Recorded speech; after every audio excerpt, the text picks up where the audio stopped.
जय हिंद। स्वागत है आप सभी का फिर से अपने YouTube चैनल में। आज हम कक्षा 12 फिजिक्स चैप्टर फर्स्ट का नेक्स्ट टॉपिक लेकर आए हैं जिसका नाम है विद्युत फ्लक्स। आज हम समझेंगे कि विद्युत फ्लक्स क्या होता है। तो विद्युत फ्लक्स का मतलब क्या होता है, अगर हमारे पास कोई भी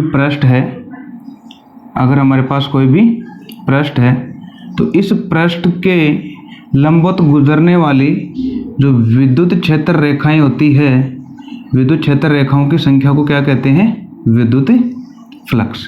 ठीक है, जैसे मान लो ये हमारे पास कोई पृष्ठ है, ये पृष्ठ है। अब यहाँ से अगर विद्युत क्षेत्र रेखाएं गुजर रही है इसके लंबवत, ऐसे ऊपर की ओर गुजर रही है, तो जितने इस पृष्ठ से ये जो विद्युत क्षेत्र की रेखाएं जा रही है ऊपर की ओर, इन सभी रेखाओं की संख्या को हम क्या कहेंगे, विद्युत फ्लक्स। तो किसी भी पृष्ठ से गुजरने वाली विद्युत क्षेत्र रेखाओं की संख्या को क्या कहा जाता है, विद्युत फ्लक्स। अब ये जो विद्युत फ्लक्स है ये दो बातों पर निर्भर करता है। एक तो जैसे विद्युत क्षेत्र की रेखाएं जा रही है, इसकी दिशा मान लेते हैं ई सदिश से। तो एक तो है हमारे पास विद्युत क्षेत्र, एक होता है विद्युत क्षेत्र ई सदिश। अब ये जो पृष्ठ है, इस पृष्ठ के लंबवत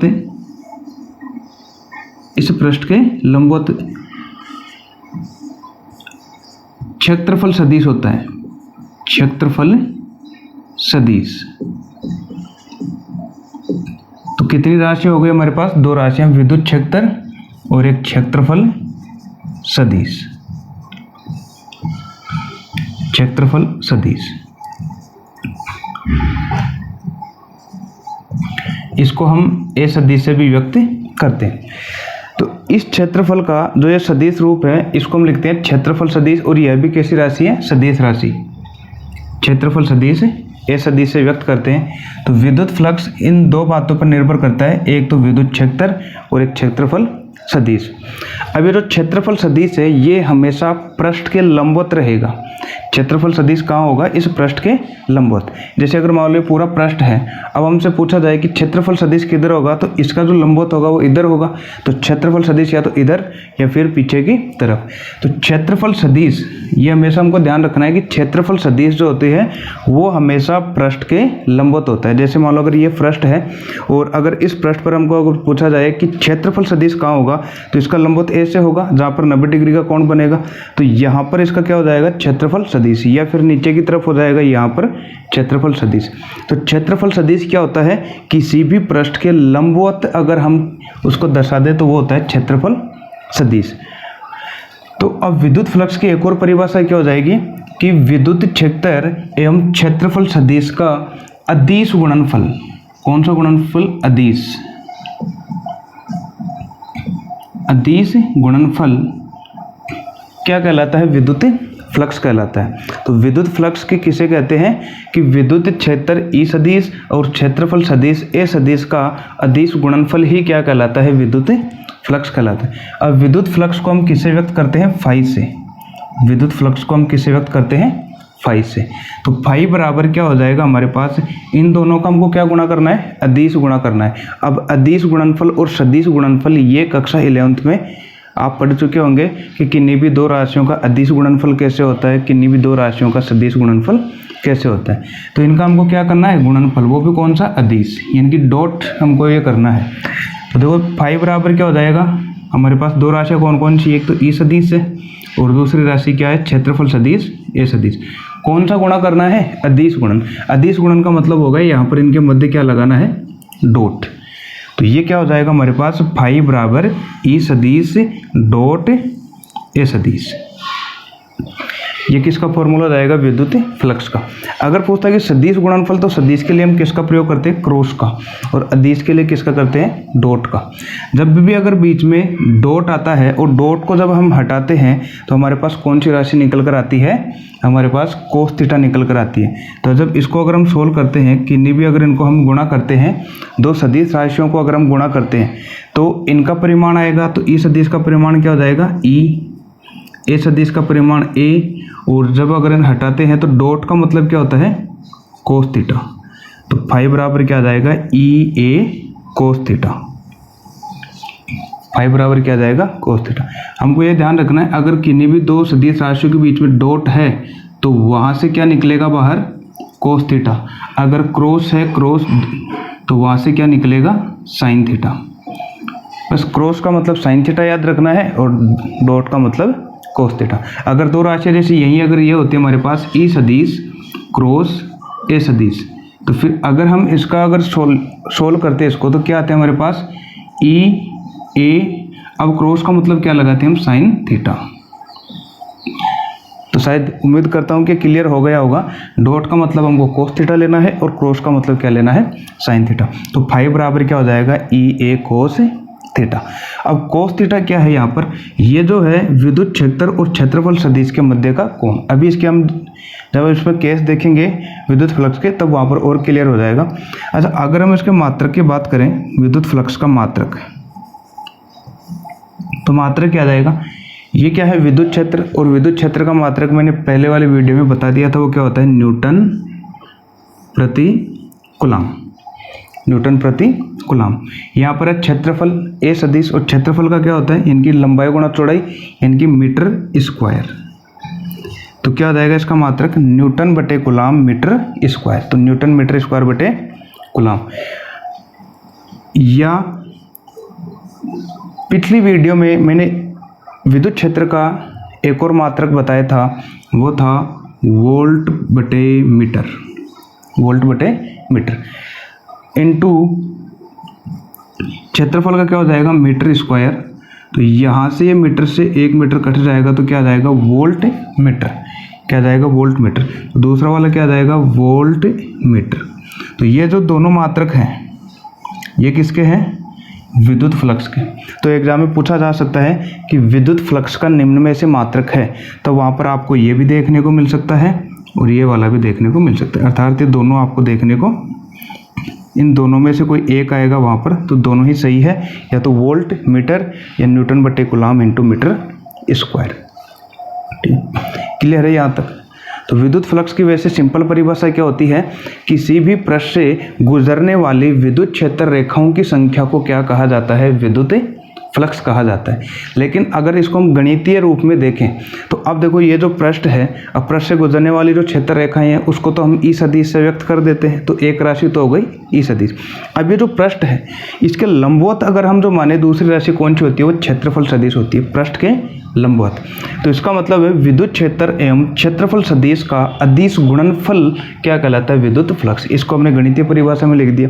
अब अदिश गुणनफल का मतलब होता है डॉट। डॉट को जब हम हटाते हैं तो कोस थीटा आता है। तो फाइव बराबर क्या आ जाएगा ई ए कोस थीटा। और यहाँ से अगर देखें इसका मात्रक क्या आ जाएगा न्यूटन मीटर स्क्वायर बटे कूलम और दूसरा मात्रक क्या होता है वोल्ट मीटर।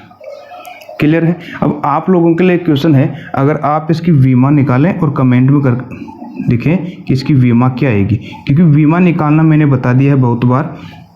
अब इसकी विमा कैसे निकालेंगे तो विद्युत क्षेत्र की तीव्रता ई इसकी विमा हम निकाल चुके हैं पहले।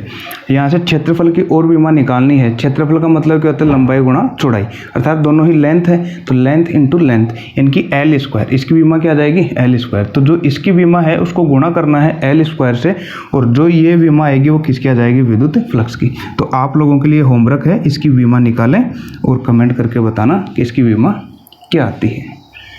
अगर क्लियर है तो आप इसका स्क्रीनशॉट लीजिए। फिर चलते हैं नेक्स्ट टॉपिक पर।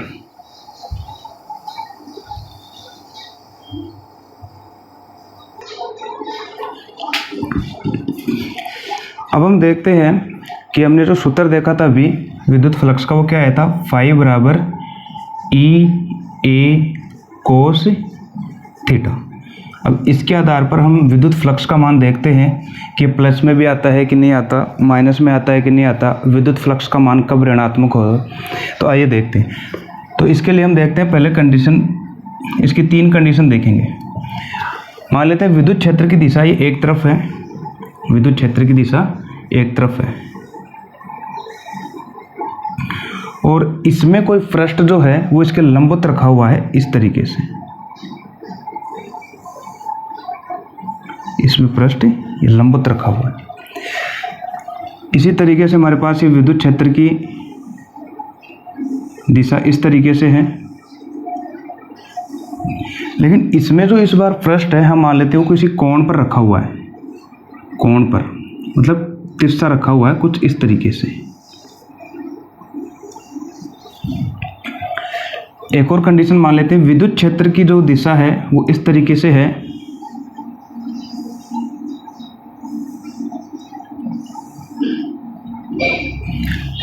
यहाँ पर जो कोई पृष्ठ है वो इसके समांतर है इस तरीके से, ये पृष्ठ इसके समांतर हो गए। अब पहली कंडीशन में क्या है कि विद्युत क्षेत्र की रेखाएं तो इस तरफ है, विद्युत क्षेत्र की दिशा इस तरफ है और पृष्ठ है इसके लंबवत ऐसे, इनकी पृष्ठ ऐसे है ये इस तरीके से, यहाँ पर पृष्ठ ऐसे है और विद्युत क्षेत्र की जो दिशा है वो इस तरीके से है इधर ऐसे, यानी कि इस पृष्ठ में से विद्युत क्षेत्र रेखाएं जा रही है इस पृष्ठ के अंदर से होकर, यानी कि ये पृष्ठ कुछ इस तरीके से है। मान लेते हैं विद्युत क्षेत्र की दिशा इस तरफ है और ये जो पृष्ठ है वो ऐसे है, ठीक है, इस तरीके से। अब यहाँ से इसमें गुजर रही है विद्युत क्षेत्र की रेखाएं, तो ई और ये है पृष्ठ। अगर ये इस तरीके से है तो इसका जो क्षेत्रफल सदिश होगा इस पृष्ठ का वो किसके होगा, इसके लंबवत, यानी कि आगे की ओर, यहाँ पर 90 डिग्री का, यानी कि जो ई सदिश की दिशा है उसी की दिशा में इसका जो क्षेत्रफल सदिश होगा वो क्या होगा, ए सदिश। ठीक है, ये क्लियर है। इसका मतलब क्या है कि हमारे पास अगर विद्युत क्षेत्र की जो दिशा है वो इस तरफ है और ये जो पृष्ठ है इसके लंबवत ए से रखा हुआ है और विद्युत क्षेत्र की रेखा इसमें से होकर जा रही है, तो अब विद्युत क्षेत्र की दिशा तो हो गई इस तरफ, लेकिन अगर यहाँ पर हमको इस क्षेत्रफल सदिश और लेना है तो इस पृष्ठ के लंबवत होता है, तो पृष्ठ का लंबवत का मतलब हो गया 90 डिग्री पर, तो ये पृष्ठ का लंबवत क्षेत्रफल सदिश इधर हो जाएगा। तो दोनों की दिशा क्या हो गई, एक तरफ हो गई, दोनों की दिशा एक तरफ हो गई। तो इसका मतलब है कि ई और ए के मध्य का जो कोण बनेगा, क्योंकि ई की दिशा भी इधर है ए की दिशा भी इधर है, तो इनके मध्य कोण कितना हो गया, 0 डिग्री। कोण कितना हो गया, 0 डिग्री। तो इसका मतलब है ई और ए के मध्य, ई और ए के मध्य कोण कितना हो गया, मध्य कोण, तो थीटा बराबर यहाँ पर क्या हो जाएगा, 0 डिग्री। ठीक है, ये पहली वाली कंडीशन समझ में आ गई। अब द्वितीय वाले में देखते हैं। मान लेते हैं विद्युत क्षेत्र की दिशा तो अभी तक हमारे पास वही है और पृष्ठ को हमने थोड़ा सा टेढ़ा कर दिया, पृष्ठ को ऐसे टेढ़ा कर दिया इस तरीके से। अब विद्युत क्षेत्र की रेखाएं जा रही है लेकिन ये पृष्ठ कैसा हो गया, थोड़ा टेढ़ा, तो इसका जो ये क्षेत्रफल सदिश आएगा वो थोड़ा क्या आएगा, तिरछा आएगा। तो ई सदिश तो ऐसे, क्षेत्रफल सदिश ऐसे, तो इनके मध्य कुछ ना कुछ कोण बनेगा। इनकी विद्युत क्षेत्र की रेखाएं तो इधर जा रही है देखो, और ये कुछ इस तरीके से है, तो इसका जो क्षेत्रफल सदिश लंबवत वो थोड़ा कहाँ आएगा, ऐसे नीचे की ओर। तो ये यहाँ से आ जाएगा इसका ए सदिश और यहाँ इसके सीध में क्या है, ई सदिश। तो इनके मध्य जो कोण बनेगा उसको मान लेते हैं थीटा। इस कोण को हम क्या मान लेते हैं, थीटा। यहाँ पर देखते हैं थर्ड वाली कंडीशन में, विद्युत क्षेत्र की दिशा तो इस तरफ ही है लेकिन इस बार पृष्ठ भी उसके समांतर है। पृष्ठ किसके समांतर है, विद्युत क्षेत्र की दिशा के समांतर, यानी कि विद्युत क्षेत्र की दिशा इसी तरफ है और पृष्ठ भी इसके समांतर ऐसे ही है। तो इसका मतलब है अब अगर हम यहाँ पर कोण इसका क्षेत्रफल सदिश लेंगे, या तो ऊपर की तरफ होगा इसका लंबवत या फिर कहाँ होगा, नीचे की तरफ। तो क्षेत्रफल सदिश कहाँ होगा, ऊपर की ओर। तो यहाँ से इसका क्षेत्रफल सदिश हम मान लेते हैं ऊपर की ओर, ये है ए सदिश।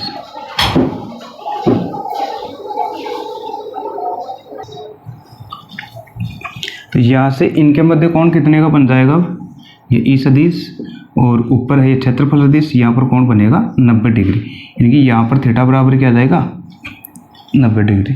कितनी कंडीशन हो गई, 3। अब हम एक और कंडीशन देख सकते हैं, अगर विद्युत क्षेत्र की दिशा आगे की तरफ हो,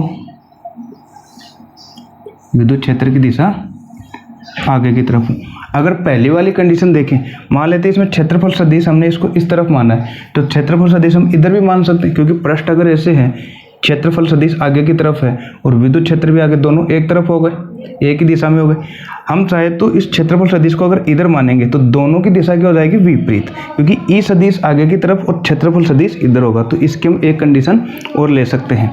तो हमारे पास पृष्ठ तो यही है और विद्युत क्षेत्र की दिशा हमको पता है आगे की तरफ है, लेकिन यहाँ पर ये जो क्षेत्रफल सदिश है वो किधर होगा, इधर। क्षेत्रफल सदिश ए। तो यह इसका मतलब हो गया कि ये जब एक दूसरे के विपरीत है तो यहाँ पर कोण कितने का बनेगा, यहाँ पर कोण बनेगा 180 डिग्री का। अब ये बताओ ये चारों कंडीशन क्लियर है क्या? अगर ये चारों कंडीशन क्लियर है तो इसका मतलब है फिर ये जो पूरा जो टॉपिक है विद्युत फ्लक्स का वो क्लियर हो जाएगा।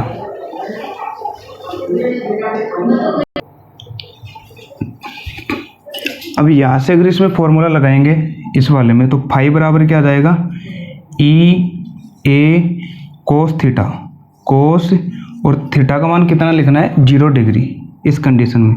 तो फाई इज इक्वल टू क्या आ जाएगा ई ए और कोस 0 डिग्री का मान कितना होता है 1। तो फाई बराबर क्या आ जाएगा ई ए, फाई बराबर क्या आ जाएगा। और ये मैक्सिमम मान होता है इसका, विद्युत फ्लक्स का मैक्सिमम क्या होगा ई ए।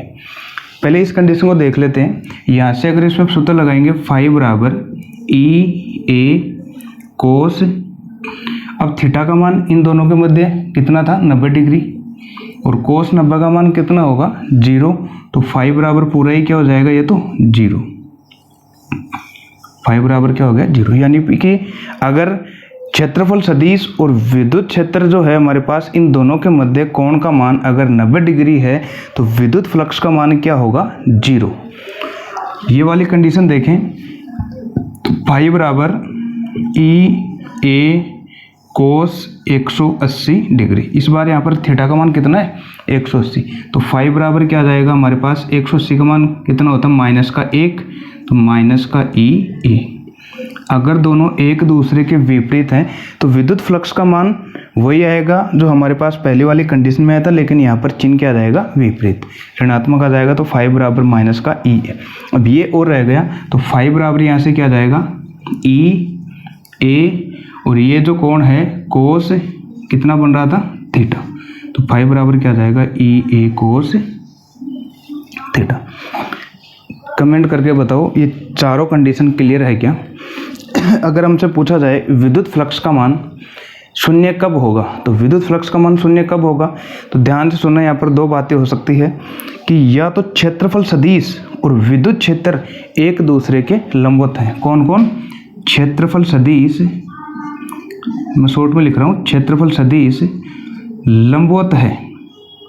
क्षेत्रफल सदिश ये किसका साइन है? लंबवत का। किसके? विद्युत क्षेत्र के, विद्युत क्षेत्र के। अर्थात जो ए सदिश है वो लंबवत है ई सदिश के।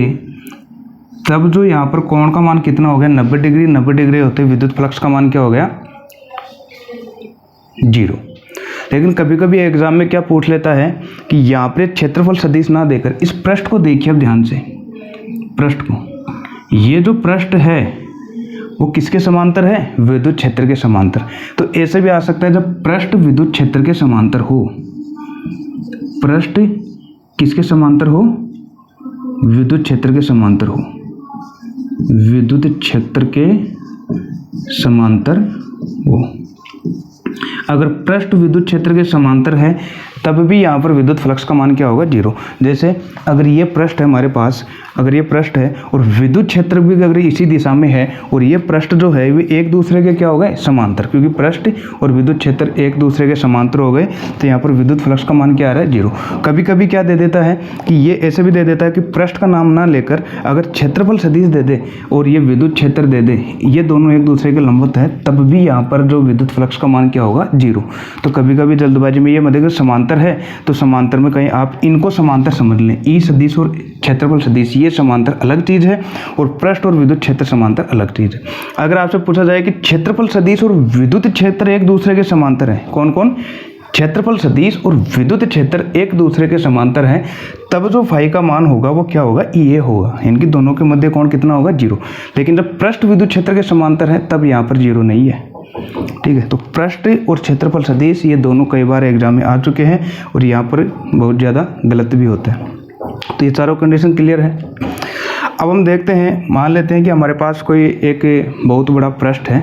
बहुत बड़े पृष्ठ से अगर हमको विद्युत फ्लक्स का मान निकालना है तो कैसे निकालते हैं? तो मान लेते हैं ये हमारे पास कोई एक पृष्ठ है, पृष्ठ। अब इस पृष्ठ का हम एक छोटा सा हिस्सा लेते हैं, पृष्ठ का छोटा सा हिस्सा, और ये ले लेते हैं हम ये पूरे पृष्ठ के लिए हम क्या यूज कर रहे थे ए, लेकिन छोटे से पृष्ठ के लिए हम क्या यूज कर लेंगे डी ए। डी ए का मतलब हो गया अल्पांश, छोटा सा, डी ए सदिश, ठीक है। और इससे जो विद्युत क्षेत्र की रेखाएं गुजर रही है कुछ इस तरीके से, विद्युत क्षेत्र की रेखाएं, और विद्युत क्षेत्र की रेखाओं को हम किससे प्रदर्शित करते हैं, ई से, ई सदिश डी ए सदिश, ठीक है। अब ये जो है इनसे फ्लक्स का मान होगा, अब छोटे से अल्पांश के कारण अगर इसमें ये विद्युत क्षेत्र की रेखाएं गुजरेगी तो विद्युत फ्लक्स का मान भी छोटा सा होगा पूरे के लिए, फिर इसका क्या करना पड़ेगा, समाकलन। अगर हमने छोटा सा पृष्ठ लिया, जैसे अगर पूरे का ना निकालें, अगर इसका हम छोटा सा पृष्ठ लेते हैं और इसमें विद्युत क्षेत्र रेखाएं जा रही है तो फिर विद्युत फ्लक्स का मान भी क्या होगा, छोटा सा होगा, थोड़ा होगा। अगर हम और बड़ा ले लेंगे तो विद्युत फ्लक्स का मान और ज़्यादा हो जाएगा। अगर पृष्ठ पूरा ही ले लेंगे तो फिर विद्युत फ्लक्स का मान पूरा निकालना पड़ेगा। तो हम पूरे पर ना निकाल कर केवल हमने पहले क्या माना है, एक छोटा सा हिस्सा लिया है, इसका थोड़ा सा अल्पांश जिसको बोलते हैं, वो ए ना लेकर हमने क्या लिया है, डी ए, क्या लिया है, डी ए। अब इस डी ए से विद्युत क्षेत्र रेखाएं गुजर रही है तो इसमें जो विद्युत फ्लक्स का मान होगा वो भी क्या होगा, थोड़ा होगा। तो विद्युत फ्लक्स का मान इसमें से हम मान लेते हैं उसका क्या है, डी फाई। विद्युत फ्लक्स का मान क्या है, डी फाई। तो इस अल्पांश के कारण अब इसमें विद्युत फ्लक्स का मान क्या हो जाएगा, D phi is equal to E into D A into cos theta. अगर अल्पांश के कारण पूछा जाए तो डी फाई बराबर ई into D A into cos theta. अगर पूरे पृष्ठ के लिए बात करें तो फाई बराबर क्या हो जाएगा, देखो डी फाई की जगह फाई, ई ऐसे की ऐसी है, ए की जगह डी ए, छोटा अल्पांश हो गया, कोस थीटा ऐसी की ऐसे। अगर हमको पूरे पृष्ठ से करना पड़ेगा तो फिर इसका क्या करना पड़ेगा, समाकलन। अगर समाकलन करेंगे तो इधर इसका समाकलन हो जाएगा, तो फाई बराबर क्या आ जाएगा, समाकलन डी फाई का, और ये किसके बराबर आ जाएगा, समाकलन ई into D A into cos theta, ठीक है। ये पूरे पृष्ठ के लिए आ जाएगा। हो सकता है शायद ये अभी समझ में ना आया हो कि ये क्या हो रहा है, लेकिन आगे जब इसके डेरिवेशन आएगी गाउस के नियम के अंदर जब इसका अनुप्रयोग देखेंगे तब ये और ज़्यादा क्लियर हो जाएगा। हमको बस इतना ध्यान रखना है, अगर छोटा अल्पांश है तो छोटे अल्पांश के कारण विद्युत फ्लक्स कितना होगा, डी फाई। अगर पूरा पृष्ठ है तो उसके लिए क्या हो जाएगा, फाई, ठीक है। अब देखो कभी कभी हमको क्या बता दिया जाता है, जैसे मान लेते हैं छोटा अल्पांश है, ये यहाँ पर हम छोटा अल्पांश ले लेते हैं इसका, और अगर इस अल्पांश क्षेत्रफल सदिश मान लेते हैं डी ए सदिश, क्या है, डी ए सदिश, और विद्युत क्षेत्र रेखाएं गुजर रही है कुछ इस तरीके से, ई सदिश, विद्युत क्षेत्र रेखाएं ई सदिश। अब इनके मध्य जो कोण बन रहा है वो क्या बन रहा है, थीटा। दो सदिश राशियों के बीच में कोण क्या बन रहा है, थीटा। और पिछली वीडियो में मैंने बताया था निरक्षीय स्थिति में, जब विद्युत द्विध्रुव की निरक्षीय स्थिति पर विद्युत क्षेत्र की तीव्रता ज्ञात करते हैं कि जब किन्हीं भी दो राशियों के मध्य अगर ये कोण थीटा बनता है तो इस राशि का अगर हमको जो वियोजन करना पड़ता है तो इस घटक को हम कितने भागों में विभाजित करेंगे, दो में। तो अब ये जो हमारे पास थीटा है, तो अब देखो एक तो हमारे पास ये हो जाएगा इसके लंबवत, और एक ये हो जाएगा। अब जो थीटा वाला है वो हमेशा क्या बनाता है, कोस, और जो बिना थीटा वाला वो क्या बनाता है, साइन। तो अब यहाँ से हम देख सकते हैं कि ये जो थीटा वाला है, डी ए को अगर हम दो भागों में तोड़ रहे हैं तो डी ए कौन कौन से में टूट जाएगा, एक तो डी ए कोस थीटा के अंदर और एक टूट जाएगा डी ए साइन थीटा के अंदर। किसी भी अगर घटक को अगर हम दो भागों में विभाजित करते हैं तो कौन कौन से घटक में टूटता है, कोस थीटा और साइन थीटा। पहले की वीडियो में मैंने बताया था कोस थीटा तो कब आता है, जब कोण जो थीटा बन रहा है उसके साथ वाला क्या बनाएगा, कोस थीटा। तो डी ए अगर ये थीटा वाला है तो इससे जो ये कोण बनाएगा थीटा बन रहा है, तो ये वाला तो क्या हो जाएगा, डी ए कोस थीटा, और ये वाला क्या हो जाएगा, डी ए बिना कोण वाला क्या हो जाएगा, डी ए साइन थीटा। तो एक ही दिशा में क्या क्या हो गया, ई into D A into cos theta. कई जगह ये भी बता दिया जाता है, ठीक है। तो ये है विद्युत फ्लक्स। कमेंट करके बताओ ये जो मैंने कंडीशन बताई है 4 वो क्लियर है क्या।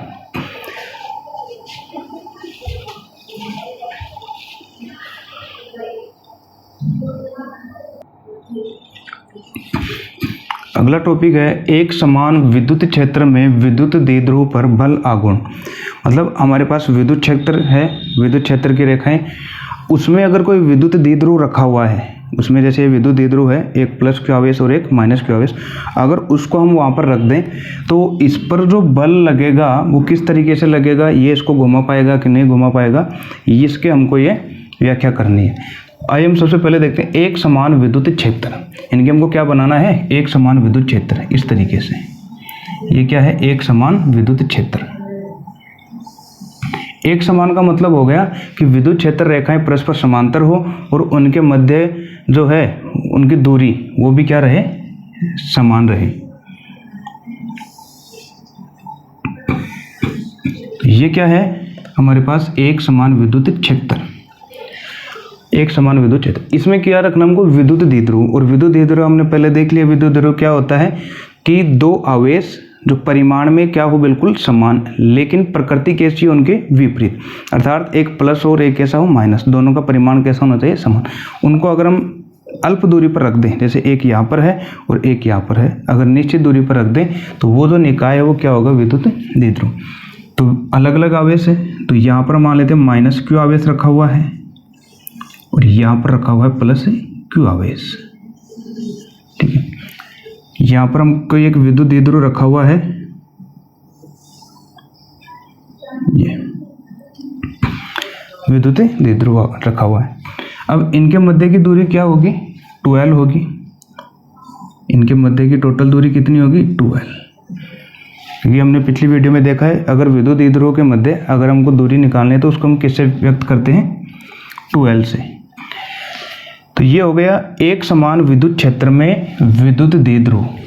अब इस पर पहले हम बल देखते हैं। बल अगर हम देखें प्लस क्यू आवेश के कारण जो बल लगता है, प्लस क्यू आवेश के कारण जो बल लगता है वो विद्युत क्षेत्र के बाहर की ओर लगता है। ये पहले की वीडियो हमने देख लिया था कि प्लस क्यू आवेश के कारण विद्युत क्षेत्र की रेखाएं कहाँ होंगी, बाहर की ओर, और माइनस क्यू आवेश के कारण विद्युत क्षेत्र की रेखाएं कहाँ होंगी, अंदर की ओर। यानी कि इस पर जो बल लगेगा विद्युत क्षेत्र के विपरीत लगेगा, और प्लस क्यू आवेश के कारण जो बल लगता है वो कहाँ लगता है, बाहर की ओर। और प्लस क्यू आवेश और ये है माइनस क्यू आवेश। अब ये जो बल लगाएगा बल, तो ये जो बल लगाएगा वो कहाँ लगाएगा, बाहर की ओर लगाएगा, एफ, क्योंकि प्लस क्यू आवेश के कारण जो बल लगता है वो कहाँ लगता है, बाहर की ओर। विद्युत क्षेत्र रेखाएं भी कहाँ होती है, बाहर की ओर। ये हो गई एफ सदिश। अब ये जो बल लगाएगा तो कितना लगाएगा, अब यहाँ से देखो विद्युत क्षेत्र है और ये आवेश है, तो विद्युत क्षेत्र की परिभाषा हमने पहले क्या देखी थी, E बराबर क्या होती है, F बटा Q।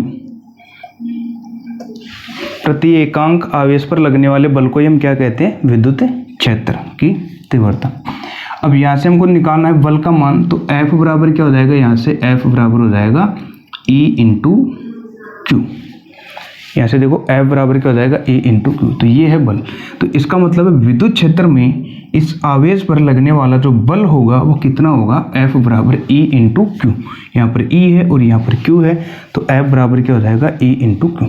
लेकिन ये सदिश राशि है, अगर सदिश में देखें F सदिश और E सदिश, तो यहाँ से जो बल का मान आया वो कितना आया, E सदिश Q। ये जो बल का मान है वो किस आवेश के कारण आया है, प्लस आवेश के कारण। फिर है माइनस क्यू आवेश के कारण। अब जो बल लगेगा ये विद्युत क्षेत्र के विपरीत दिशा में लगेगा, अर्थात इधर लगेगा। ये भी कितना लगेगा, F सदिश बराबर E सदिश इंटू Q सदिश ही लगेगा, क्योंकि दोनों परिमाण में क्या है, समान। F बराबर E सदिश इंटू Q, ये लगेगा इधर। अब देखो यहाँ से प्लस क्यू आवेश के कारण ये जो बल लग रहा है वो इधर लग रहा है, माइनस क्यू आवेश के कारण बल इधर लग रहा है। तो ये जो दोनों बल है वो एक तो इस तरफ लग रहा है, एक इस तरफ लग रहा है, और दोनों ही समान है, क्योंकि आवेश समान है, विद्युत क्षेत्र समान है, तो बल का मान भी क्या होगा, यहाँ पर समान। दोनों में जो बल का मान है वो क्या होगा, समान। लेकिन ये एक दूसरे के विपरीत है, एक दूसरे के क्या है, विपरीत। अगर मान लो हम किसी वस्तु पर बल लगा रहे हैं, जैसे ये वस्तु है, अगर कोई इसको 5 न्यूटन से इधर बल लगा रहा है, दूसरा वाला भी 5 न्यूटन से इधर लगा रहा है, तो इसका मतलब है दिशा तो इनकी विपरीत है, लेकिन बल का मान क्या है, समान। और जब बल का मान अगर समान होता है तो क्या ये गति कर पाएगी, नहीं। तो ये जो दोनों जो बल है वो एक दूसरे को क्या कर देंगे, यहाँ पर निरस्त। क्यों, क्योंकि दोनों बल जो है समान है और दोनों विपरीत दिशा में कार्य कर रहे हैं, तो दोनों जो बल का जो यहाँ पर कुल परिमाण आएगा वो कितना आ जाएगा, 0 आ जाएगा। तो ये जो दोनों बल हैं एक दूसरे के प्रभाव को क्या कर देंगे, निरस्त निरस्त कर देंगे तो यहाँ पर जो कुल बल का मान है वो कितना आ गया, टोटल F का मान क्या आ जाएगा यहाँ पर 0। ये बात क्लियर है कि नहीं है? यहाँ पर ये बताओ कि किसी भी अगर विद्युत द्विध्रुव अगर एक समान विद्युत क्षेत्र में रखा हुआ है तो कुल जो हमारे पास फोर्स होगा उस पर लगने वाला वो 0 हो जाएगा। क्यों? क्योंकि दोनों की डायरेक्शन क्या है, अलग अलग है, दोनों बल समान है, परिमाण में भी कैसे हैं, समान। तो जब अगर समान है, एक इधर लगा रहा है उतने ही बल से, एक उधर लगा रहा है उतने बल से, तो कुल बल का मान कितना हो गया, 0। क्योंकि अगर ये 10 न्यूटन है, ये भी 10 न्यूटन है, लेकिन उसकी दिशा उधर है तो ये -10 लिखेंगे, तो 10 और -10 कितना हो गया, 0। तो कुल बल का मान कितना हो गया, 0। तो इसका मतलब है अगर विद्युत क्षेत्र में अगर हम विद्युत द्विध्रुव को रख देंगे तो कुल बल का मान क्या हो जाएगा, 0। तो इसका मतलब बल का मान यहाँ पर 0 हो गया, तो बल कार्य नहीं कर रहा। अगर बल कार्य नहीं कर रहा है यहाँ पर, तो फिर इस विद्युत द्विध्रुव पर क्या कार्य करेगा, तो विद्युत द्विध्रुव पर जो कार्य करेगा ना, वो ये बल ना करके अब कार्य करेगा बल आघूर्ण। बल आघूर्ण, आघूर्ण का मतलब अपनी भाषा में क्या होता है, घुमाना।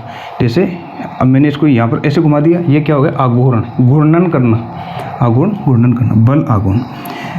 तो विद्युत द्विध्रुव पर क्या कार्य करेगा, बल आघूर्ण। अब ये बल आघूर्ण क्या होता है देखो, अब यहाँ से मान लेते हैं अगर यहाँ पर ये विद्युत द्विध्रुव है, अगर मैं इसको यहाँ से खींचूंगा उतने बल से और उधर से अगर कोई खींच रहा है, तो अब देखो ये इस तरीके से गति करेगी कि नहीं करेगी, इधर इस तरीके से, क्योंकि अगर ये कुछ ऐसे थीटा कोण पर रखा हुआ है ऐसे, और अगर मैं इसको यहाँ से इसको इधर खींचूंगा और एक इधर खींच रहा है ऐसे, तो अगर दोनों विपरीत दिशा में खींचेंगे तो ये आगे की ओर ऐसे घूर्णन करेगा ऐसे। तो इसका मतलब है इसको जो घुमाने में जो ये हम कार्य कर रहे हैं ना, घुमाने में, तो ये जो घूम रहा है इसको हम क्या कहते हैं, बल आघूर्ण। तो घुमाने पर जो कार्य हुआ उसको क्या नाम देते हैं हम, बल आघूर्ण। अब आप खुद बताओ, अगर यहाँ से इसको हम रस्सी से बांध दें, यहाँ से बांध दिया और हम इसको इधर खींच रहे हैं, यहाँ से इस रस्सी को बांध दिया और इधर से कोई इधर खींच रहा है, अगर यहाँ से इसको खींचेगा और इसे खींचेगा तो ये इस तरीके से घूम जाएगा। अगर दोनों तरफ से विपरीत दिशा में खींचेंगे तो ये इस तरीके से घूम जाएगा। इसी को हम क्या कहते हैं, बल आघूर्ण। तो यहाँ पर क्या कार्य कर रहा है, बल आघूर्ण। बल आघूर्ण को किससे व्यक्त करते हैं, टो से। बल आघूर्ण को किससे व्यक्त करते हैं, टो से। अब ये जो बल आघूर्ण है वो किस पर निर्भर करता है, देखो एक तो निर्भर करता है कि ये जो आवेश है इसके परिमाण पर, कि हमारे पास आवेश जो है उसका मान कितना है। दूसरा इनकी लंबवत दूरी। अब लंबवत दूरी क्या होती है कि ये जो आवेश अब घूमेगा ना ऐसे, तो ये जो लंबवत दूरी है वो, अगर इस आवेश को हम मिलाने वाली रेखा ये है और इस आवेश को अगर आगे की ओर बढ़ाएं इस रेखा को, तो ये जो दोनों जहाँ पर प्रतिच्छेद करेगी, ये यहाँ पर कोण कितने का बनेगा, 90 डिग्री। यहाँ पर कितने का बन गया, 90 डिग्री। तो यहाँ से जो ये रेखा आपको लंबवत दूरी दिख रही है, ये वाली, इसको बोलते हैं हम लंबवत दूरी, लिया लंब की दूरी, लंबवत दूरी, लंबवत दूरी। अब यहाँ पर इसको अगर हम नामांकित करें, जैसे -q आवेश को तो लिख देते हैं a से, +q आवेश को लिख देते हैं b से, और यहाँ पर जो 90 डिग्री का कोण बन रहा है इसको लिख देते हैं c से। तो यहाँ पर एक त्रिभुज बन रहा है कि नहीं बन रहा, और हम मान लेते हैं -q आवेश इस विद्युत क्षेत्र के साथ यहाँ पर कोण क्या बना रहा है, थीटा। इसके साथ कोण क्या बना रहा है, थीटा। तो बल आघूर्ण क्या होता है, किसी भी एक आवेश का परिमाण, एक आवेश का परिमाण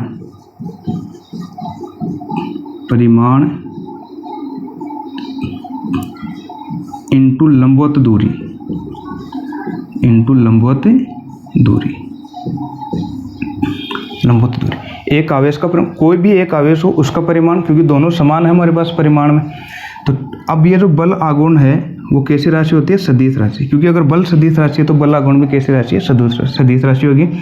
तो टो सदिश इज इक्वल टू, इसको टो बोलते हैं, एक आवेश का परिमाण। कोई भी एक आवेश ले लेते हैं, जैसे हमने ले लिया यहाँ पर एक आवेश पर लगने वाला मान,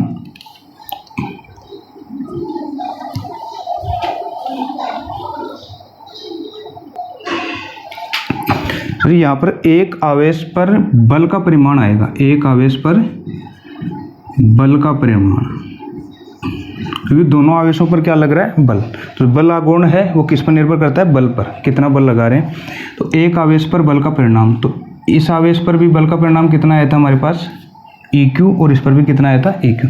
तो इस पर हम लिख देते हैं किसी भी एक आवेश पर बल का परिणाम तो कितना हो गया, F सदिश इंटू लंबवत दूरी। अब लंबवत दूरी ये है हमारे पास B से लेकर C तक, B से लेकर C तक। अब यहाँ से टो सदिश बराबर क्या आ जाएगा, टो सदिश इज इक्वल टू F सदिश इज इक्वल टू क्या हो जाएगा, E into Q, E into Q गुणा BC इंटू BC। अब यहाँ से अगर हम BC की वैल्यू निकालेंगे तो पूरा त्रिभुज बना हुआ है ABC में, यहाँ पर लिख देता हूँ त्रिभुज ABC में, ABC में हमको मान किसका चाहिए, BC का, यानी कि ये वाली हमको भुजा चाहिए B से, लंबवत दूरी ये वाली। और ये क्या बन गया, देखो 90 डिग्री के सामने की भुजा क्या हो जाएगी, कर्ण, और ये जो कोण है इसके सामने की भुजा क्या हो गई, लंब, यानी कि हमको ये लंब चाहिए। तो लंब और ये कर्ण, लंब और कर्ण में फॉर्मूला किसका लगता है, साइन थीटा का। तो साइन थीटा बराबर, अगर इस त्रिभुज से निकालेंगे साइन थीटा बराबर, साइन थीटा बराबर लंब बटे कर्ण।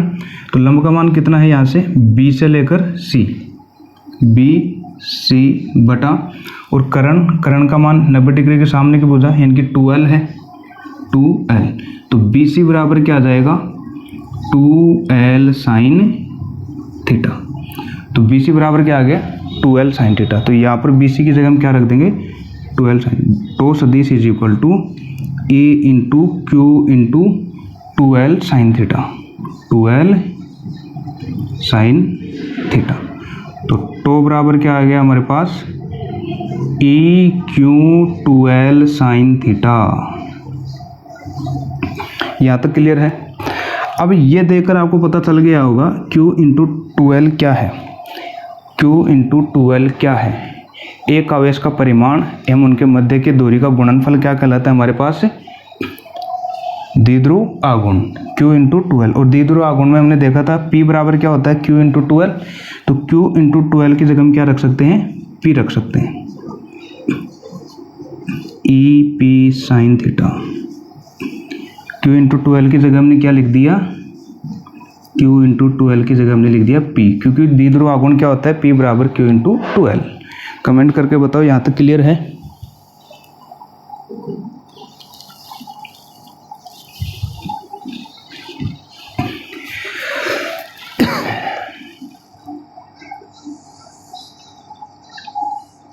तो टो बराबर क्या है हमारे पास यहाँ पर, टो सदिश बराबर PE साइन थीटा,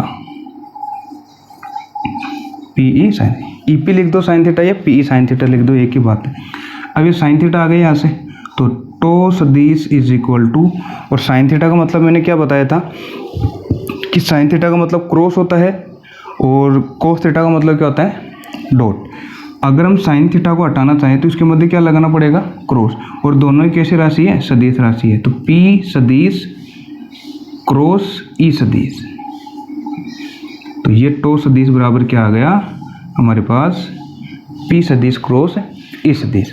क्योंकि अगर इसको हम वापस खोलेंगे देखो तो P इसका परिमाण आएगा P, इसका परिमाण क्या आएगा E, और क्रॉस का मतलब क्या आ जाएगा, साइन थीटा। तो टो सदिश बराबर क्या आ गया, P सदिश क्रॉस E सदिश। तो हमारे पास बल जो हमारे पास आघूर्ण है इसका फॉर्मूला क्या आ जाएगा, टो सदिश बराबर P सदिश इंटू E सदिश, बल आघूर्ण। तो एक समान विद्युत क्षेत्र में विद्युत द्विध्रुव पर बल आघूर्ण का मान कितना आएगा, टो सदिश बराबर P सदिश क्रॉस E सदिश या PE साइन थीटा, जहाँ पर P क्या है, विद्युत द्विध्रुव की बात हो रही है तो द्विध्रुव आघूर्ण, E क्या है हमारे पास, ये विद्युत क्षेत्र में है तो विद्युत क्षेत्र हो जाएगा। तो टो सदिश बराबर P सदिश क्रॉस E सदिश। तो देखो ये बड़ा सिंपल है। इसमें पूछा क्या था हमको कि विद्युत द्विध्रुव पर बल आघूर्ण पूछा था कि बल आघूर्ण कैसे लगेगा, क्योंकि बल का मान तो टोटल क्या हो गया, विपरीत दिशा में होने के कारण 0। तो यहाँ पर हमने दो आवेश ले लिए, उनके मध्य की दूरी 2L मान ली। जब इस आवेश के आगे विद्युत क्षेत्र की दिशा आगे की तरफ है और यहाँ पर इसकी लंबवत दूरी, दोनों को मिलाएंगे तो 90 डिग्री का कोण बनेगा, और इसको हमने मान लिया ABC। तो समकोण त्रिभुज बन गया। अब यहाँ से कुल बल का मान 0 हो गया, तो यहाँ पर बल कार्य ना करके क्या करेगा, बल आघूर्ण। और बल आघूर्ण क्या होता है कि किसी भी बल आघूर्ण किसी भी एक आवेश पर लगने वाला बल और उनके जो लंबवत दूरी है वो क्या होगी इन पर बल आघूर्ण। तो बल आघूर्ण को किसे लिखते हैं, टो से लिखते हैं। तो बल आघूर्ण बराबर क्या हो जाएगा, एक आवेश पर बल का परिमाण इंटू लंबवत दूरी। एक आवेश पर बल का मान कितना है हमारे पास, F बराबर E इंटू क्यू, और ये BC, तो BC का मान हमने इस त्रिभुज से निकाल लिया, कितना आया था 12 sin थीटा। तो 12 sin थीटा यहाँ पर रख दिया, Q इंटू 12 की जगह P रख दिया, क्योंकि P बराबर क्या होता है Q इंटू 12। sin थीटा की जगह हमने क्रॉस लिख दिया, क्योंकि हमको पता है कि sin थीटा को हम क्रॉस से प्रेजेंट करते हैं। तो टो सदिश बराबर क्या आ जाएगा, P सदिश क्रॉस E सदिश। क्लियर है।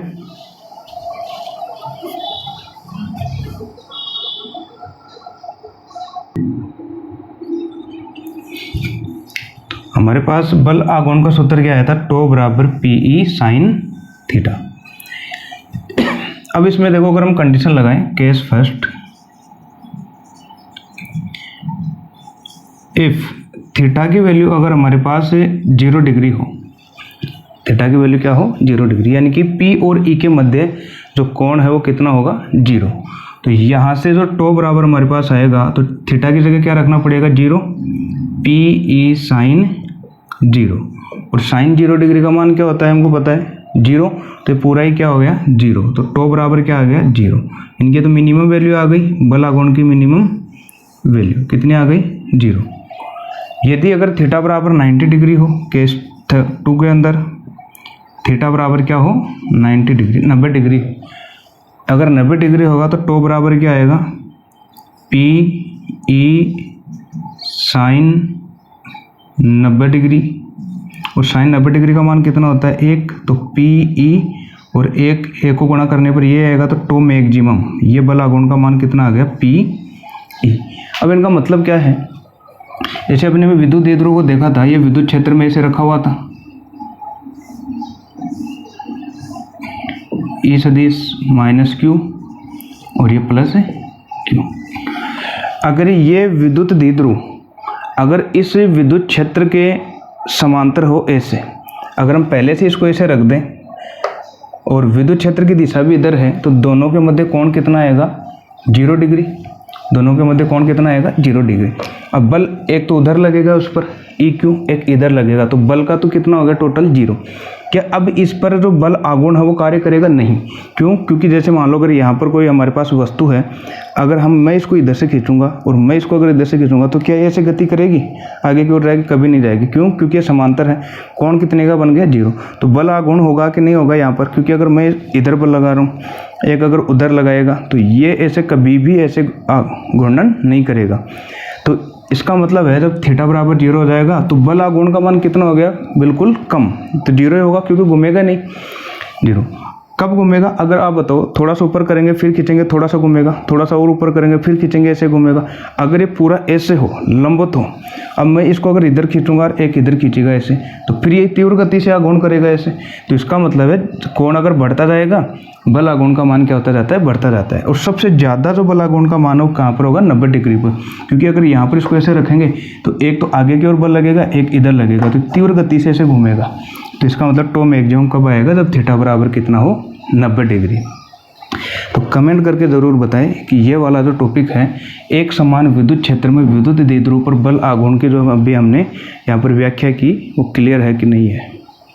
तब तक आप इसका स्क्रीनशॉट लीजिए, फिर चलते हैं नेक्स्ट टॉपिक पर।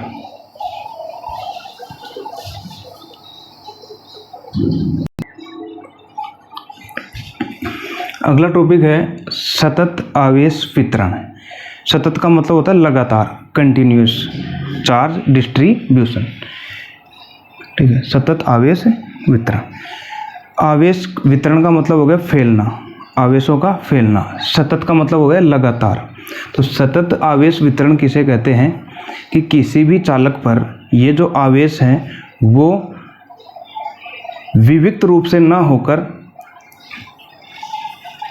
लगातार एक समान दूरी, उनके मध्य दूरी क्या हो, बहुत ही कम हो। तो इस तरीके से जो आवेश वितरण होता है उसको कहा जाता है सतत आवेश वितरण। अर्थात जैसे मान लेते हैं हमारे पास कोई पृष्ठ है, पृष्ठ, और इस पर अगर कोई आवेश लगातार उपस्थित है, जैसे अगर यहाँ पर प्लस है, दूसरा भी प्लस है, इस तरीके से कंटिन्यूस है।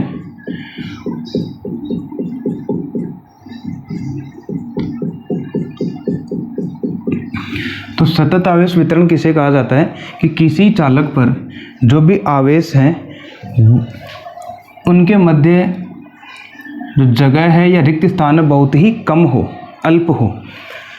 ठीक है, तो किसी भी चालक पर उपस्थित आवेश उनके मध्य रिक्त स्थान बहुत कम हो और वे सतत रूप से वितरण होते हैं, लगातार रूप से वितरण होते हैं, समान रूप से वितरित होते हैं।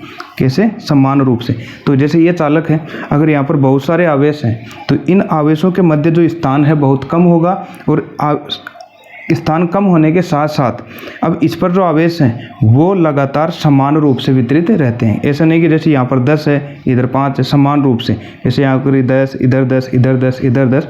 अगर ये समान रूप से आवेश वितरित होते हैं और उनके मध्य स्थान क्या हो, बहुत ही कम हो, तो इस तरीके को उनको क्या कहा जाता है? सतत आवेश वितरण कहा जाता है। नाम से ही है सतत आवेश वितरण। सतत यानी लगातार समान रूप से आवेश का वितरण होना, लगातार समान रूप से आवेश का वितरण हो जाना या आवेश का फैल जाना। जैसे पृष्ठ है, इस पर आवेश फैल जाते हैं समान रूप से और उनके मध्य की जो दूरी है बहुत ही कम होती है। आवेशों के मध्य की दूरी बहुत कम होती है और आवेश समान रूप से किसी भी चालक पर फैल जाते हैं। इस तरीके की घटना को क्या कहा जाता है? सतत आवेश वितरण। क्लियर है? अब ये जो आवेश वितरण है वो भी 3 प्रकार के होते हैं। कितने प्रकार के? 3 प्रकार के। नंबर 1 रेखीय आवेश वितरण। रेखीय आवेश वितरण, ठीक है, मैं पूरा नहीं लिख रहा हूँ, शॉर्ट में लिख रहा हूँ, आवेश वितरण को आप समझ आना। दूसरा है पृष्ठीय आवेश वितरण। पृष्ठीय आवेश वितरण 2, और एक होता है आयतन आवेश वितरण।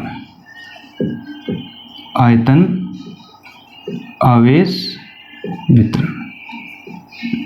तो सतत आवेश वितरण मुख्यतः कितने प्रकार के होते हैं? 3 प्रकार के। रेखीय आवेश वितरण, पृष्ठीय आवेश वितरण और आयतन आवेश वितरण। रेखीय, पृष्ठीय और आयतन, इनका मतलब क्या क्या है? रेखीय का मतलब हो गया कि हमारे पास अगर कोई चालक तार है, रेखा के रूप में है, वायर है, जैसे ये है, अगर बहुत पतला है हमारे पास, तो ये जो बहुत पतला वायर है इस तरीके से, तो इस पर जो आवेशों का वितरण होगा किसी भी चालक तार पर, तो इस पर जो आवेशों का वितरण है इसको हम क्या कहेंगे? रेखीय आवेश वितरण। अर्थात एक विमीय, ठीक है, 1D जिसको बोला जाता है। जैसे वायर है, वायर, ठीक है, वायर जैसे मान लो अब यही है, ये वायर है, अब इस पर जो आवेश का वितरण होगा उसको हम क्या कहेंगे? रेखीय आवेश वितरण। दिख रहा होगा यहाँ से ये वायर, और अब इस पर जो भी आवेश होगा ना, बहुत पतला वायर, केवल रेखा के रूप में, उसको हम क्या कहेंगे? रेखीय आवेश वितरण। नंबर 2 है पृष्ठीय आवेश वितरण। पृष्ठीय, केवल पृष्ठ की बात हो रही है यहाँ पर, अब यहाँ पर पृष्ठ तो है नहीं, लेकिन यहाँ पर ये मोबाइल है, जैसे अब ये मोबाइल है और इस मोबाइल के पृष्ठ पर जो आवेश वितरण होगा उसको बोला जाता है पृष्ठीय आवेश वितरण। जैसे अगर ये कोई भी हमारे पास पृष्ठ है, अब इस पर जो आवेशों का वितरण होगा उसको कहा जाता है पृष्ठीय आवेश वितरण। ठीक है, ये 2D है, ये 1D, 2D। 2D का मतलब 2 दिशाओं की बात हो रही है यहाँ पर। फिर है आयतन आवेश वितरण। आयतन का मतलब है 3D। 3D वाली वस्तुएं, जैसे गेंद है, गेंद चारों तरफ से गोल होती है, तो गेंद के चारों तरफ जो आवेशों का वितरण होगा, गेंद के चारों तरफ का जो आवेशों का वितरण होगा इस तरीके से, ये आप 2D मत समझ लें, 3D है, क्योंकि 3D के अंदर यहाँ पर आएगा नहीं। जैसे अगर हमारे पास कोई गेंद है ना, गेंद, तो गेंद अगर वो आएगी यहाँ पर, तो उसके चारों तरफ इधर से भी जो आवेशों का वितरण होगा, इसका मतलब आयतन घेर रही है, वो 3 दिशाओं के अंदर 3D हो गई, उसको कहा जाता है आयतन आवेश वितरण। ठीक है, क्लियर है ये तीनों? रेखीय का मतलब क्या होता है, पृष्ठीय का मतलब क्या होता है, और आयतन का मतलब क्या होता है। रेखीय का मतलब हो गया जैसे कोई भी अगर हमारे पास कोई तार है या बहुत पतला वायर है, ठीक है, तो वो जो केवल उस पर जो आवेशों का वितरण होगा उसको रेखीय है। पृष्ठीय का मतलब हो गया कोई पृष्ठ है, बिल्कुल पतला सा पृष्ठ, ठीक है, मोटा नहीं होनी चाहिए, फिर तो 3D के अंदर आ जाएगी। बहुत पतला पृष्ठ हो, जैसे पेज आते हैं पेज, उस पर, तो वो हो जाएगा पृष्ठीय आवेश। आयतन का मतलब हो गया 3D के अंदर, जैसे गेंद वगैरह है, घन, क्यूब, प्रिज्म, उन सब पर जो आवेश आएगा उसको आयतन आवेश वितरण कहा जाता है। क्लियर है? अब इनमें एक शब्द और आता है रेखीय आवेश वितरण के साथ, जैसे रेखीय आवेश घनत्व है। रेखीय आवेश घनत्व, घनत्व शब्द आ गया। इसी तरीके से यहाँ पर क्या आ जाएगा, पृष्ठीय आवेश घनत्व, पृष्ठीय आवेश घनत्व। और इसी तरीके से यहाँ पर क्या आ जाएगा, आयतन आवेश घनत्व, आयतन आवेश घनत्व।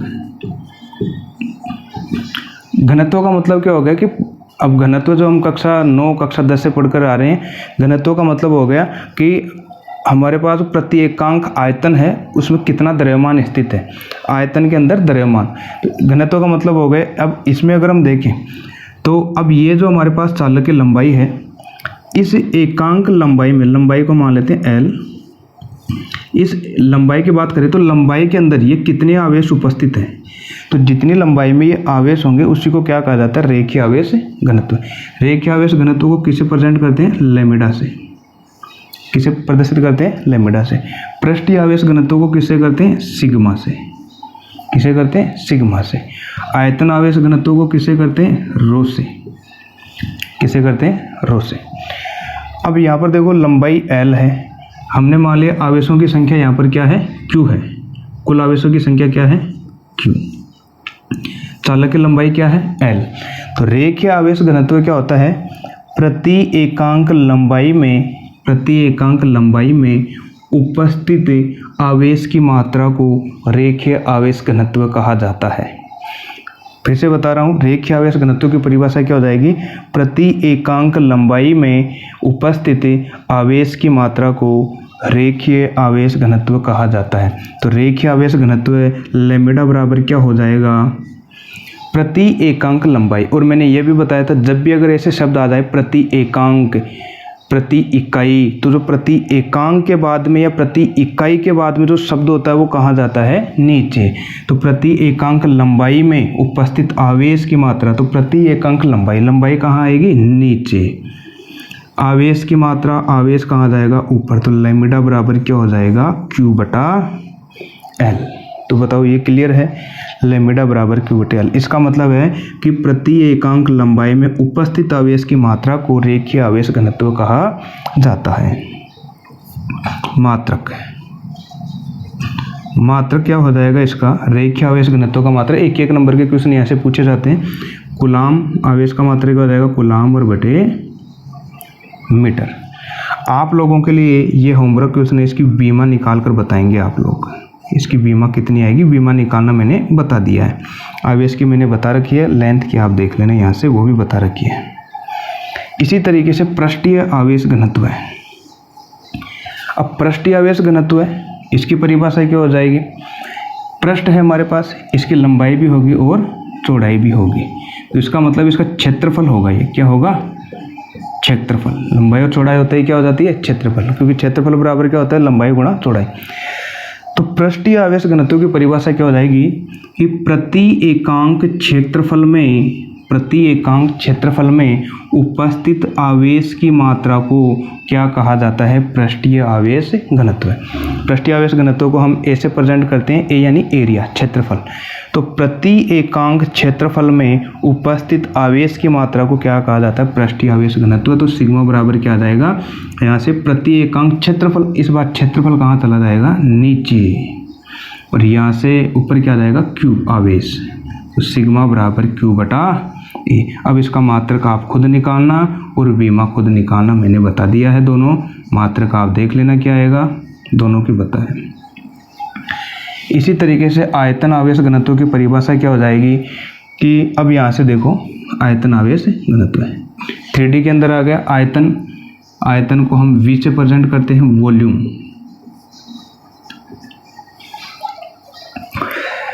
प्रति एकांक आयतन में उपस्थित आवेश की मात्रा को, प्रति एकांक आयतन में उपस्थित आवेश की मात्रा को क्या कहा जाता है, आयतन आवेश घनत्व। तो रो बराबर क्या आ जाएगा, आवेश की मात्रा ऊपर Q, प्रति एकांक आयतन नीचे V। तो रो बराबर Q/V। ठीक है, ये वॉल्यूम है, आयतन है, ध्यान रखना, प्रति एकांक आयतन में। तो इसका मात्रक और बीमा ये आप लोगों के लिए मैंने क्वेश्चन छोड़ दिया है। अगर आप लोगों को नहीं आता है तो कमेंट करके ज़रूर बताना कि पृष्ठीय आवेश घनत्व और आयतन आवेश घनत्व के अगर मात्रक या विमा में अगर आपको कोई दिक्कत है तो मैं बता दूंगा। ठीक है, क्लियर है यहाँ तक? कमेंट करके बताओ ये तीनों प्रकार क्लियर है।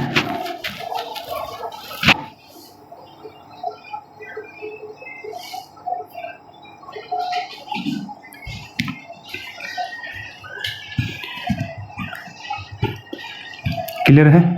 चले अगले टॉपिक पर, तब तक आप इसका स्क्रीनशॉट लीजिए।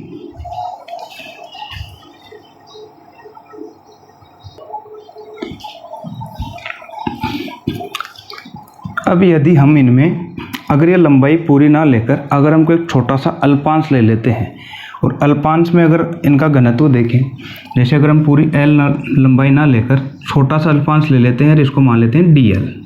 क्या मान लेते हैं? डीएल, छोटा सा अल्पांश डीएल। इनकी पूरे में से केवल ये हमने एक छोटा सा टुकड़ा ले लिया और इस अल्पांश को क्या नाम दे दिया? डीएल। अगर पूरे में आवेश क्यू है तो इनमें आवेश क्या होंगे? फिर थोड़े कम होंगे। इसको मान लेते हैं आवेश इसमें कितने हैं? D Q. आवेश कितने हैं? D Q. अल्पांश के कारण, किसके कारण? अल्पांश, यानी कि एक छोटा सा टुकड़ा। अल्पांश के कारण यहाँ पर इस अल्पांश में जो रेखीय आवेश घनत्व आएगा वो कितना आएगा? लैम्डा बराबर पूरे के लिए क्यू बटा एल, तो अल्पांश के कारण थोड़ा कम आ जाएगा, यानी कि डी क्यू, क्यू की जगह डी क्यू बटा एल की जगह डी एल। तो अल्पांश के कारण भी अगर हमको पूछा जाता है तो लैम्डा बराबर D Q upon D L. इसमें अगर अल्पांश के कारण पूछा जाए, इसमें अगर अल्पांश के कारण पूछा जाए तो अल्पांश बराबर में इसमें क्या आ जाएगा? सिग्मा बराबर डी क्यू, अल्पांश में थोड़ा कम आवेश बटा अल्पांश यानी कि डी ए, छोटा एरिया या छोटा क्षेत्र। इसमें अगर अल्पांश के कारण पूछा जाए कि छोटे टुकड़े के लिए निकालिए तो रो बराबर क्या आ जाएगा? छोटे टुकड़े के लिए आवेश थोड़े उसमें कम होंगे, डी क्यू बटा डी वी। ये तो ये हमारा जो है सतत आवेश वितरण उसके प्रकार, ये टॉपिक कंप्लीट है। अब हमारा रह गया एक तो गाउस का नियम, गाउस के नियम के अनुप्रयोग, गाउस और गाउस के नियम के अनुप्रयोग। और कल का जो ये टॉपिक आएगा वो पूरा चैप्टर एक तरफ है और गाउस का नियम एक तरफ है, क्योंकि हर एग्ज़ाम के अंदर गाउस के नियम से एक बड़ा क्वेश्चन ज़रूर आता है उसके अनुप्रयोग से। तो कल हम ये समझेंगे कि गाउस का नियम क्या होता है और उसके अनुप्रयोग क्या क्या है। तो आज हमने क्या क्या देखा? आज हमने देखा एक तो विद्युत फ्लक्स, विद्युत फ्लक्स, ठीक है। विद्युत फ्लक्स के अलावा और हमने क्या देखा? उसमें एक देखा था एक समान विद्युत क्षेत्र में विद्युत द्विध्रुव पर बल आघूर्ण, विद्युत द्विध्रुव पर बल आघूर्ण, विद्युत द्विध्रुव पर बल आघूर्ण। और क्या देखा हमने? आप इसको बलागुण भी बोल सकते हैं, बलागुण भी बोल सकते हैं। और एक ये देखा हमने आवेश वितरण, सतत आवेश वितरण। 3 टॉपिक आज हमने देखे।